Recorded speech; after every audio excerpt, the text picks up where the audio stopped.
نحمدہ ونصلی ونسلم علی رسولہ الکریم اما بعد فاعوذ باللہ من الشیطان الرجیم بسم اللہ الرحمن الرحیم واعتصموا بحبل اللہ جمیعا آمنت باللہ صدق اللہ العظیم۔ عارف رومی کی ایک حکایت جو عصر حاضر کے اعتبار سے علماء کے لیے، عوام کے لیے، شاہان وقت کے لیے اور دیگر لوگوں کے لیے بہت مفید ثابت ہو سکتی ہے، وہ ہم بیان کرتے ہیں، اور اس سے جو عارف رومی کا مطمع نظر ہے اس کو بھی ہم واضح کرنے کی کوشش کرتے ہیں۔ دیکھیں، مختلف زبانیں جو ہیں وہ ہر دور میں رہی ہیں، چیز ایک ہی ہوتی ہے، اس کے نام ہر زبان کے مطابق ہوتے ہیں۔ مثلاً پانی ہے، ہم لوگ اس کو پانی کہتے ہیں، اور اسی کو عربی لوگ جو ہیں وہ ماں کہتے ہیں، جی اسی کو جو انگلش والے لوگ ہیں وہ واٹر کہتے ہیں۔ جی چیز تو ایک ہی ہے نا، پانی۔ تو عارف رومی فرماتے ہیں کہ ایک سفر میں 4 طرح کے لوگ اکٹھے ہو گئے، ایک عربی تھا، ایک رومی تھا، ایک فارسی تھا اور ایک ترکی تھا۔ جی چاروں اکٹھے سفر کر رہے تھے۔ راستے میں ان کو ایک بزرگ مل گئے، یا آپ یوں سمجھے کہ کوئی امیر بندہ مل گیا۔ اس امیر بندے نے ان کو ایک جو ہے نا وہ درہم دے دیا کہ تم یار مسافر ہو، چلو اس کی کوئی تم چیز لے لینا۔ اب یہ آپس میں جھگڑ پڑے، ایک کہنے لگا جی انگور لانا ہے، دوسرے کہنے لگا جی انب لانا ہے، تیسرے کہنے لگا جی کہ اوزم لانا ہے، چوتھے کہنے لگے جی کہ استافیل لانا ہے۔ یہاں تک آپس میں جھگڑا ہوا کہ وہ ایک دوسرے کی نفی کرنے لگے اور ایک دوسرے کے خلاف مار پٹائی شروع ہو گئی۔ جی تو ایک بزرگ بڑے سمجھدار تھے، وہ بیچ میں اٹھے اور انہوں نے وہ درہم لیا اور بیر سے جا کر انگور لا کر نہ سب کے آگے رکھ دیے۔ جب ان بزرگوں نے انگور لا کے آگے رکھے، سب کا جھگڑا ختم ہو گیا۔ جی اللہ اکبر۔ اب ہے چیز ایک ہی ہے، انگور ہے، اردو میں اس کو انگور کہتے ہیں، عربی میں اس کو انب کہتے ہیں، جی ترکی میں اس کو اوزم کہتے ہیں، اور غالباً رومی میں اس کو استافیل کہتے ہیں۔ جی چیز ایک ہی ہے، نام مختلف ہیں۔ اب وہ سارے جھگڑ رہے ہیں۔ سمجھداری بزرگوں کی ہے کہ انہوں نے وہ ایک درہم لے کر بیر سے آگے ان کے انگور رکھ دیے، مطلوب ہی ان کا انگور تھا، اپنی اپنی زبان میں وہ لفظ بول رہے تھے، ان ساروں کا جھگڑا جو ہے وہ ختم ہو گیا۔ عارف رومی کے شکایت بیان کرنے کا مقصد کیا ہے، اور اس سے کیا کچھ ہمیں سبق دینا چاہتے ہیں، کیا مسائل اس سے نکل رہے ہیں؟ پہلی بات یہ کہ عارف رومی اشارہ دینا چاہتے ہیں، جب تک تم حقیقت تک نہیں پہنچو گے، جب تک طے تک نہیں پہنچو گے، بظاہر صورت کو دیکھ کر تم جھگڑتے ہی رہو گے۔ دیکھیں نا، اللہ رب العزت نے قرآن مجید میں واضح فرمایا، جی کل من عند اللہ، جی فما لہؤلاء القوم لا یکادون یفقہون، جی کہ سب کچھ اللہ کی طرف سے ہے۔ جی تو مطلب ظاہری صورت کو دیکھیں گے، حقیقت تک نہیں پہنچیں گے تو پھر ہم مطلوب تک نہیں پہنچ سکیں گے۔ مثلاً عارف رومی نے ایک اور واقعہ ذکر کیا، ایک جو ہے وہ ایک بزرگ، انہوں نے کہا کہ جو بندہ ہند کے اندر ایک ایسا درخت ہے جو اس کا پھل کھا لے وہ کبھی مرتا نہیں ہے۔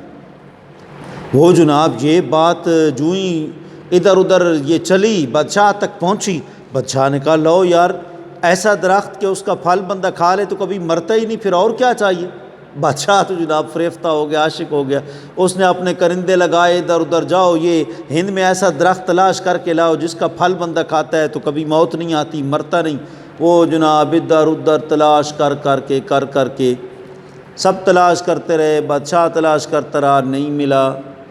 جس کو بھی یہ کہتا، ہر ایک مذاق اڑاتا، یار ایسا کون سا پھل ہے کہ بندہ کھائے تو پھر موت نہیں آتی، ہر ایک مذاق اڑاتا۔ بالآخر جو ہے نا بادشاہ عاجز آ گیا، تو ایک شیخ یا قطب وقت سے ملاقات ہو گئی۔ عارف رومی فرماتے ہیں کہ جب ان سے ملاقات ہوئی نا، ان کو بادشاہ نے بات بتائی تو انہوں نے کہا یار تم تو حقیقت تک پہنچے ہی نہیں ہو، تم تو ایک ظاہری صورت کی طرف گئے ہو، حقیقی معنی کی طرف تم نہیں گئے ہو۔ دیکھو اس سے یہ مراد نہیں کہ حقیقتاً جو ہے پھل ہے وہ بندہ کھاتا ہے تو مرتا نہیں ہے، یہ نہیں مراد۔ اس سے مراد ہے شجر علم، علم کا درخت جو علم حاصل کر لیتا ہے وہ پھر مرتا نہیں۔ ہرگز نہ میرد آنکھ دلش زندہ شد بعشق۔ جی علم ایک ایسا جو ہے وہ پھل ہے جو بندہ کھا لیتا ہے وہ پھر مرتا نہیں، لیکن اس علم کے حاصل کرنے کا بھی اصل حقیقت تک پہنچنا چاہیے۔ علم را بر تن زنی مارے بود، علم را بر دل زنی یار بود۔ عارف رومی فرماتے ہیں کہ اگر علم تو نے حاصل کیا جسم پالنے کے لیے، روٹی کمانے کے لیے، تو یہ تیرے لیے سانپ ہے، اور علم اگر حاصل کیا اپنے دل کی اصلاح کے لیے تو یہ پھر تیرا یار ہے۔ تو لہٰذا برے کو یار نہیں بنانا چاہیے، اچھے کو یار بنانا چاہیے۔ تو بہرحال عارف رومی کی شکایت کا مقصد یہ ہے کہ جب تک حقیقت تک نہیں پہنچیں گے جھگڑے چلتے رہیں گے۔ اب علماء ہوں یا حکمران ہوں یا عوام ہو یا رشتہ داروں کے آپس میں جھگڑے ہوں، برادریوں فیملیوں کے جھگڑے ہوں، طلباء علماء کے جھگڑے ہوں، پیران نظام اور مریدین کے جھگڑے ہوں، سب کا حل ایک ہی ہے کہ اپنی ایک ظاہری خواہش نفس کو چھوڑو، اور جو مقصود ہے وہ اللہ کی ذات ہے، اللہ کی ذات کی طرف رجوع کرو تو سارے جھگڑے ختم ہو جائیں گے۔ دیکھیں آقا علیہ الصلوۃ والسلام، عارف رومی فرماتے ہیں آقا علیہ الصلوۃ والسلام کے زمانہ میں اوس اور خزرج دو قبیلے تھے نا، آپس میں ایک دوسرے کے خون کے پیاسے بن گئے تھے، لیکن سبحان اللہ سرکار نے کونوا عباد اللہ اخوانا، اللہ کے بندو بھائی بھائی بن جاؤ۔ حضور نے ایسا طریقہ اور ایسی بصیرت اپنائی کہ وہ آپس میں بھائی بھائی بن گئے۔ یہی مسئلہ حجر اسود کے وقت آیا، کوئی کہتا تھا ہم رکھیں گے، کوئی کہتا تھا ہم رکھیں گے، آپس میں جھگڑے، جناب تلواریں اٹھا کے شمشیر برنا لے کر وہ کھڑے تھے، ہم یوں کریں گے یوں کریں گے۔ آقا علیہ الصلوۃ والسلام نے کیسی بصیرت اپنائی، سرکار نے اپنی کملی مبارک بچھائی، فرمایا ہر قبیلے کا بندہ آ جائے، سارے آ گئے، جھگڑے ختم ہو گئے جی۔ اور اس سے عارف رومی یہ بھی سبق دینا چاہتے ہیں کہ علماء کو چاہیے کہ قوم کو جو مشترکہ اصول ہیں ان پر اکٹھا کرے جی، جس پر کسی کے اختلاف نہیں ہیں، جو اشتراکات ہیں ان پر جو ہے قوم کو اکٹھا ہو جانا چاہیے تاکہ فرقہ واریت ختم ہو جائے جی۔ جو جو چیزیں مسلمہ ہیں، 5 ٹائم نماز مسلمہ ہے، اس میں کسی مکتبہ فکر کا کوئی اختلاف نہیں ہے، روزہ ہے، حج ہے، زکوٰۃ ہے، مسلمہ جو چیزیں ہیں ان کے مطلب اوپر اتفاق کر لینا چاہیے۔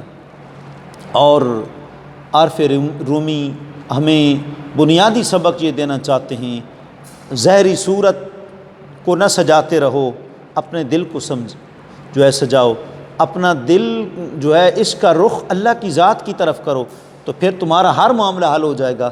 عارف رومی فرماتے ہیں کہ ایک بندہ نماز پڑھ رہا تھا تو اس کی جو بکریاں تھیں وہ چرواہا تھا، اس کی حفاظت کے لیے، نگہبانی کے لیے کون کھڑا تھا؟ بھیڑیا کھڑا تھا۔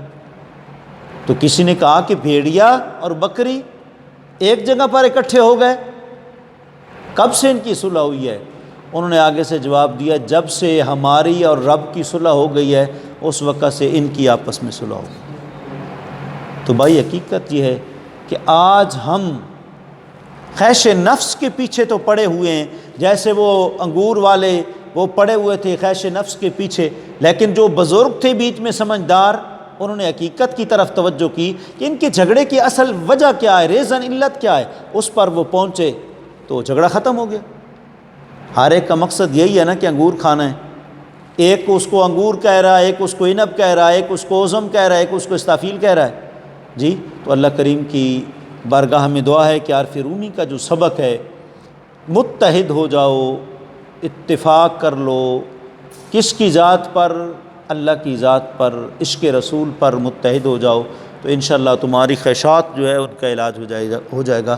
اللہ کریم ہمیں عارف رومی کا کلام، حضرت پیر طریقت رہبر شریعت خوشبو رومی، عارف کلام رومی، حضرت علامہ پیر طریقت رہبر شریعت سائیں سردار احمد صاحب قادری محتمم جامعۃ الحبیب، اللہ تعالیٰ ان کے فیضان سے، ان کے مخلصانہ جو ہے دروس مصنوعی کی برکت سے اور مخلصانہ ان کی دعاؤں کی برکت سے اللہ ہمیں عارف رومی کا کلام مولوی مصنوعی مانوی سمجھنے کی توفیق عطا فرمائے۔ وآخر دعوانا ان الحمد للہ رب العالمین۔